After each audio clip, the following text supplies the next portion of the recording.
राधानगरी वन्यजीव विभागात कोट्यवधी रुपयांचा भ्रष्टाचाराचा भला मोठा घोटाळा उघडकीला आलाय। स्थानिक एजंट आणि काही शासकीय अधिकारी यांनी संगनमत करून शिधापत्रिका आणि खोटी आधार कार्ड आणि फसव्या कागदपत्रांच्या माध्यमातून शासनाची दिशाभूल केल्याचा आरोप करण्यात आला आहे। पहा स्पेशल रिपोर्ट भ्रष्टाचाराची वणकथा।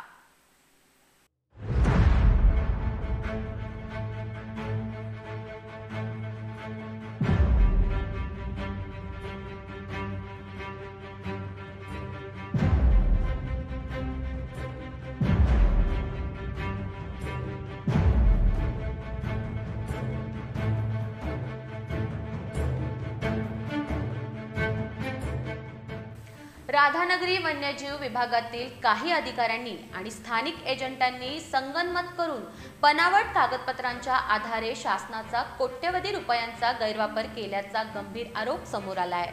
यामध्ये नागरिकांनी बेकायदेशीरपणे पॅकेज स्वरूपात मोबदला मिळवून देण्याचा आरोप केला आहे। या प्रकरणात खोट्या शिधापत्रिका आणि आधार कार्डवर पत्ता बदल करून काही लोकांना लाखो रुपयांचे पॅकेज मंजूर झाले आहे। ज्या लोकांच्या नावावर जमिनी नाहीत, घरे नाहीत, त्यांनाच खोट्या कागदपत्रांच्या आधारावर पात्र दाखवलं गेलं आहे। दरम्यान नागरिकांनी यामध्ये महसूल विभागातील काही अधिकाऱ्यांच्या सहभागाचाही संशय व्यक्त केला आहे। एजंट आणि संबंधित अधिकारी यांनी प्रत्येक प्रकरणामागे लाखोंची कमाई केल्याची माहिती पुढे येत आहे।